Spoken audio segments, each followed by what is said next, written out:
यो केरुङ्गा सामूहिक कृषि फार्म भरतपुर 24 मा छ।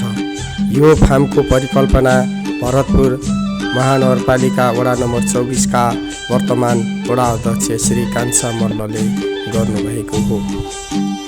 म चाहिँ लगभग 44-45 सालदेखि मैले तरकारी गर्दै आएको अवस्था हो र यहाँ केरुङ्गा तरकारी पनि मैले मेरो नेतृत्वमा गठन भएको अवस्था थिए र त्यस्तै हुँदै जाँदा हामीले यो 62 बिघाको पनि प्लानिङ धेरैजना साथीहरूसँग मिलेर गऱ्यौँ र यो चाहिँ अघि वार्डमा पनि वार्डको एउटा राम्रो प्रोजेक्टको रूपमा र जुन दैनिकी पनि सबैलाई गुजारा पनि चल्ने अवस्था यो चाहिँ श्रम गरेर अथवा हामीले त्यो सेयरले चाहिँ मुनाफा दिएर र त्यो चलोस् भन्ने अभिप्रायले हामीले यो सामूहिक तरकारी सुरु गऱ्यौँ।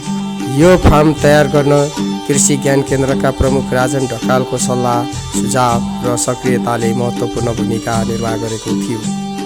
यो अभियानमा नेतृत्वदायी भूमिकामा सक्रिय रहनुहुने केरुङ्गा ताजा तरकारी तथा फलफुल उत्पादक सहकारी संस्था लिमिटेडका जनकराज पुरी र ज्ञानेन्द्र राज राक्षे ठकुरीको निरन्तर सक्रियताको कारण सुरुमा निष्क्रिय रहेको केरुङ्गा तरकारी कृषि समूहलाई बिउताएर 2076 साल असोज 16 गतेको अधिवेशनबाट केरुङ्गा सामूहिक कृषि फर्ममा परिणत भए पश्चात 2076 साल कार्तिक 19 गते भरतपुर महानगरपालिका वडा नम्बर 24 मा विधिवत रूपमा दर्ता भई अहिलेको देशकै नमुना फार्मको रूपमा परिचित हुँदै गइरहेको छ।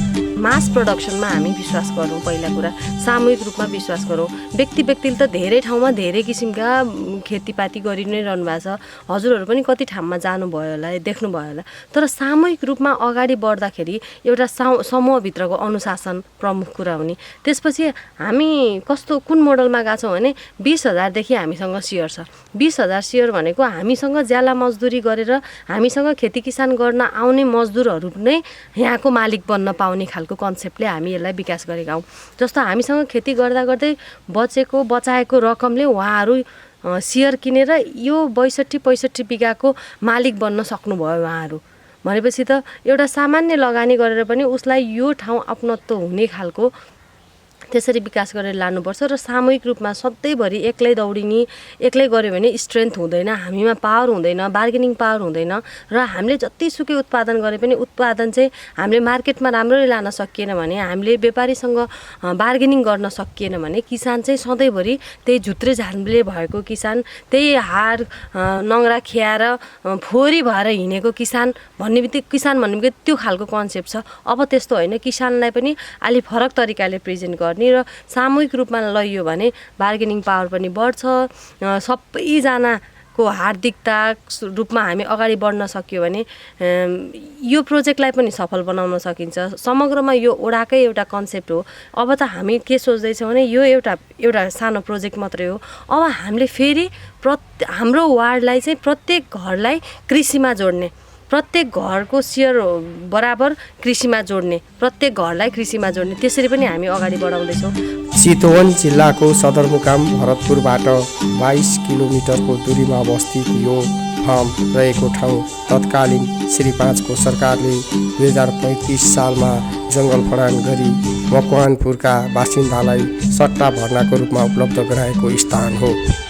विगतका दिनहरूमा पर्याप्त पिउने पानी, बिजुली र सडकको सुविधा नहुँदा यहाँको जनजीवन कष्टकर रूपमा रहेको भए पनि यहाँ 7औं विद्युतीकरणको आयोजना पश्चात परम्परागत रूपमा गरिँदै आइरहेको मकै, तोरी, कोदो तथा धानको सट्टामा तरकारी बाली लगाउन थालेपछि फेरिन थालेको यहाँको जीवनशैली अहिले एकीकृत व्यवसायका रूपमा उन्नतिका पाइला पहिल्याउँदै यो क्षेत्रमा नमुना फार्मको रूपमा चिनिन थालेको छ।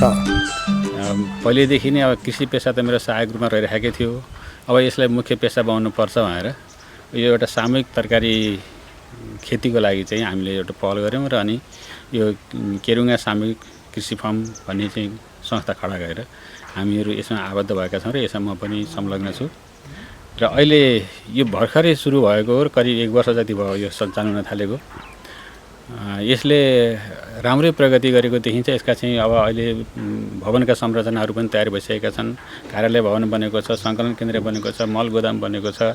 अनि तरकारी खेती चाहिँ विभिन्न किसिमका सिजनल तरकारी र अफ सिजनका तरकारीहरू हरेक किसिमले चाहिँ हामीले उत्पादन गरेका छौँ। र यो उत्पादनको चाहिँ बजार पनि हामीले व्यवस्थापन नै गरेका छौँ, व्यवस्थित नै छ। यहाँबाट चाहिँ काठमाडौँ, बुटवल, पोखरा विभिन्न ठाउँमा चाहिँ हाम्रो यहाँको तरकारी पुग्ने गर्छ। र यो तरकारीको जुन उत्पादन हो यो अलि आकर्षक उत्पादन छ भन्ने यहाँ उपभोक्ताहरूको पनि भनाइ छ। गरे के हुँदैन र भन्ने गतिलो उदाहरण कृषियोग्य भूमिमा मिलेर सामूहिक रूपमा श्रम र पसिना बगाएपछि माटोमा मोती टिप्न सकिन्छ भन्ने ज्ञान उत्पन्न भएकै कारण सामूहिक भावना र सामूहिक श्रमले यहाँ सार्थकता पाएको देखिन्छ। विभिन्न जात जाति धर्म संस्कृतिको साझा सङ्गालोको रूपमा मिलेर मात्रै नभएर एक आपसमा सहयोग र सहकार्य गर्दै अगाडि बढेको यो बस्तीमा विशेष गरी आर्थिक रूपमा विपन्न, उपेक्षित तथा दलित जनजाति र लोपोन्मुख समूहको बाहुल्यता रहेको छ। हामी प्राविधिक रूपमा चाहिँ लगभग अलिअलि धेरै कुरामा हामी अलिकति पाइला चाल्दैछौँ बिस्तारै। अब यो चाहिँ एउटा ड्रिपको पावर पोइन्ट हो। यो चाहिँ मेन पावर पोइन्ट। यो चाहिँ मिड सेन्टर, यहाँबाट चाहिँ सप्लाई चारैतिर पानीहरू सप्लाई हुन्छ ड्रिपको लागि। हामीसँग अहिले लगभग 6-7 बिघाको लागि चाहिँ ड्रिपको पाइपहरू बिछाइएको छ। यो चाहिँ हाम्रो कृषि निर्देशनालय हेटौँडाको अनुदानमा भनौँ, अब यो बागमती प्रदेशको राजधानीको अनुदानमा यसलाई चाहिँ 50% चाहिँ उहाँहरूले अनुदान दिनुभएको छ। 50% हाम्रो हालेर यो ड्रिप सिँचाइ चाहिँ हामीले निर्माण गरेका हौँ। यो फर्ममा 1 जना म्यानेजर, 1 जना लेखापाल, 1 जना व्यवस्थापक, 2 जना सहयोगी, 1 जना ड्राइभर र दैनिक ज्यालादारीको रूपमा 40 देखि 50 जनाले प्रत्यक्ष रोजगारी गरिरहेका छन्। यो चाहिँ सामूहिक तरकारी कृषि फर्म। म लगायत त्यहाँ चाहिँ 40-50 जना कामदारहरू छन्। हामी यसमा काम गरेको 1 वर्ष जति भयो। धेरै खुसी छौँ यहाँ काम गर्न पाएर। यहाँ सिजन अनुसार मौसमी र बेमौसमी तरकारीहरू क्रमशः टमाटर, काउली, ब्रोकाउली, बन्दा, भन्टा, लौका, चिचिन्डा, करेला, बोडी, घिउसिमी, विभिन्न प्रजातिका खुर्सानीहरू, फर्सी, भिन्डी, घिरौँला, काँक्रो, शीतलचिनी, मोरिङ्गा जस्ता तरकारी बालीको खेती हुँदै आइरहेको छ। यस्तै उदाहरणीय कार्य गरे बापत समूहमा आधारित नमुना योग्य काम गरेकै कारण यो फर्मलाई बागमती प्रदेश कृषि निर्देशनालयले आफ्नो प्राथमिकतामा राखेर सहयोगको लागि हात अगाडि बढाएको छ। यसमा हाम्रो निर्देशनालयले सबभन्दा पहिला के लक्ष्यको लिएको छ भने हाम्रो कृषिलाई चाहिँ पहिला चाहिँ व्यवसायीकरण गर्ने भन्ने थियो। अब चाहिँ हामी व्यवसायीकरण मात्रै गरेर पुग्दैन, कृषिलाई औद्योगिकरणमा लानुपर्छ भन्ने हाम्रो सोच थियो। यसै अनुसार चाहिँ हामीले चाहिँ 10वटा चाहिँ ठुल्ठुला फार्महरूलाई चाहिँ हामीले छानेका थियौँ। त्यसमध्ये चाहिँ केरुङ्गा कृषि फार्म चाहिँ एउटा हुन्। जुन केरुङ्गा कृषि फार्म चाहिँ हाम्रो चाहिँ तरकारी, विशेष गरी तरकारी उत्पादनको लागि चाहिँ हामीले छानेका थियौँ। त्यो कृषि फार्ममा चाहिँ हामी छानिसकेपछि हामीले चाहिँ विभिन्न एक्टिभिटिजहरू गर्नको लागि हामीले प्रस्ताव मागेका थियौँ। सो प्रस्ताव अनुसार जम्मा प्रोजेक्ट चाहिँ उहाँहरूको चाहिँ 2,46,00,000को हाम्रो उहाँले चाहिँ प्रोजेक्ट हामी यहाँ प्रस्तुत गर्नुभएको थियो। त्यो 2,46,00,000 प्रोजेक्टमा चाहिँ हाम्रो तर्फबाट चाहिँ जम्मा चाहिँ 98,66,000 र बाँकी चाहिँ उहाँहरूको 2,06,00,000 चाहिँ उहाँहरूले इन्भेस्ट गर्ने थियो। सो मध्ये चाहिँ उहाँहरूको कार्य सम्पन्न गर्दाखेरि उहाँले सम्पूर्ण काम गर्न नसकेको हुनाले चाहिँ उहाँहरूले 70,64,000 मात्रै पाउनुभयो। जुन चाहिँ हाम्रो टोटल प्रोजेक्ट कस्टको चाहिँ 34% मात्रै उहाँले पाउनुभयो। हामीले यो प्रोजेक्टलाई चाहिँ यो जुन केरुङ्गा फार्मलाई चाहिँ सहकारीलाई चाहिँ हामीले चाहिँ प्रमोट गर्न खोजेको मुख्य कारण के हो भने यहाँ चाहिँ विदेशबाट जुन चाहिँ तरकारी हाल चाहिँ आयात भइरहेछन् ती तरकारी आयातलाई प्रतिस्थापना गर्न सकोस् भन्ने हाम्रो उद्देश्य थियो। र त्यो उद्देश्य हामीले पुरा रूपमा हामी सफल नभए पनि केही अंशको रूपमा हामीले पाएछौँ। यसको चाहिँ मेन कारण चाहिँ हामीले चाहिँ यो जुन कोरोनाको जुन महामारी थियो यसले गर्दा पनि हामी पुरा रूपमा सफल हुन नसकेको हौँ। भए तापनि कोरोनाको यस्तो चाहिँ बावजुद भए तापनि हामीले चाहिँ कस्तोले 60% जति एचिभ गऱ्यौँ र त्यसले गर्दाखेरि चाहिँ जुन तरकारी उत्पादन भएका थिए ती तरकारी उत्पादनले चाहिँ हाल चाहिँ कस्तोले काठमाडौँको नारायणघाट र हाम्रो हेटौडासम्मलाई पनि उहाँहरूले चाहिँ मागमा केही चाहिँ अंश पुर्याइराख्नु भएको छ। यसै गरी चाहिँ जुन विदेशमा आएका चाहिँ तरकारीलाई केही विस्थापित भएका छन्। यसरी नै हामीले चाहिँ उहाँलाई चाहिँ अब आगामी वर्षमा चाहिँ थोरै अब सहयोग पनि गर्दै गयो भने निकट भविष्यमा गएर चाहिँ हाम्रा चाहिँ कस्तोले आयात गर्नुपर्ने ठाउँमा हामीले चाहिँ निर्यात जन्य हुनेछन् जस्तो लाग्छ। यो मात्रै होइन, यस्ता फार्महरू चाहिँ अरूहरूलाई पनि हामीले चाहिँ प्रमोट गर्दै लानुपर्छ जस्तो मलाई लाग्दछ। सहयोगको लागि हात अगाडि बढाएपछि यहाँका भौतिक संरचना र पूर्वाधारमा महत्त्वपूर्ण र उल्लेख्य विकास भएको देखिन्छ। निर्देशनालयको सहयोग र सहकार्यका कारण यहाँ निर्माण भएका तथा अब हुने भौतिक पूर्वाधार विकासमा महत्त्वपूर्ण भूमिका रहेको र निरन्तर रहने वातावरण पनि बन्दै गइरहेको छ। केरुङ्गा सामूहिक तरकारी कृषि फार्मले चाहिँ व्यावसायिक रूपमा तरकारी खेती गर्नको लागि सर्वसाधारण किसानलाई सबैलाई चाहिँ एक किसिमको चाहिँ प्रेरणादायी भूमिका निर्वाह गर्दै आइरहेको छ र आउँदा दिनहरूमा पनि यसले चाहिँ आफ्नो भूमिकालाई अझ अगाडि बढाउन सक्नेछ भन्ने चाहिँ हाम्रो कार्यालयको पनि धारणा रहिआएको छ।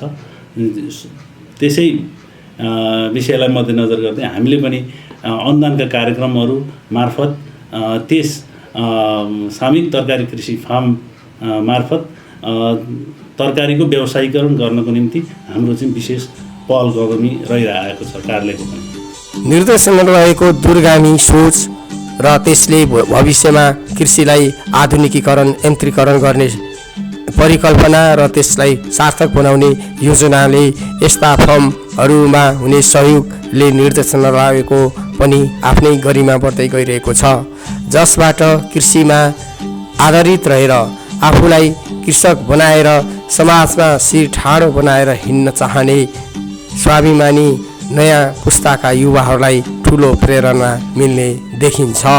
बागमती प्रदेश सरकारले सुरु गरेको कृषि विकास निर्माणबाट सुरु गरेको एकीकृत मोडल कृषि फार्म विकास तथा विस्तारमा चितवनमा छानिएको केरुङ्गा सामूहिक कृषि फार्ममा धेरैजना 60 जनाभन्दा बढी सेयर सदस्यहरूले एकै ठाउँमा मिलेर 62 बिघामा खेती गर्नुभएको छ। यसले गर्दाखेरि 3 नम्बर प्रदेशबाट कृषिलाई औद्योगिकरण हुनको लागि सहयोग पुगेको छ। यसमा त्यहाँ जाँदाखेरि हामीलाई घुम्नको लागि नै लगभग 2 घन्टा 3 घन्टा एउटा फार्ममै घुम्नको लागि लाग्छ र देखिन्जेलसम्म तरकारी फलेको छ।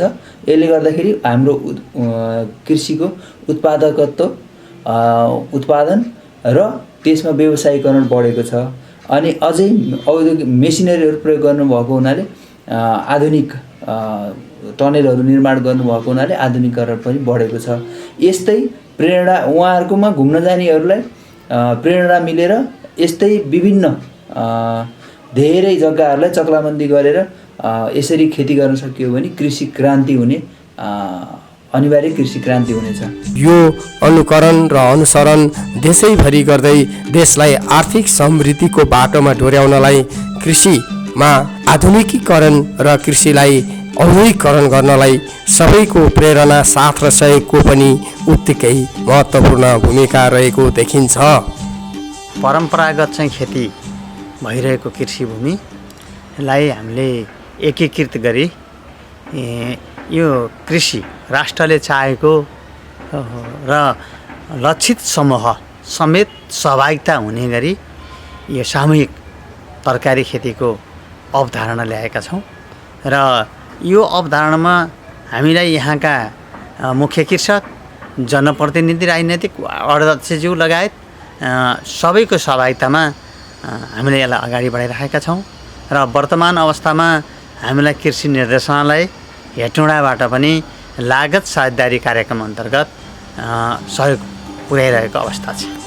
केरुङ्गा सामूहिक कृषि फार्मलाई पुनः एकपटक धन्यवाद दिँदै यो कार्यमा प्रत्यक्ष सहभागी हुने म धामु चौलागाई पनि यहाँहरूको बिचबाट बिदा हुन चाहन्छु। यहाँहरू सबैको आगामी दिनहरू शुभ रहोस्। र देशको समृद्धिको रेखा कोर्न सबैको योगदान रहोस्।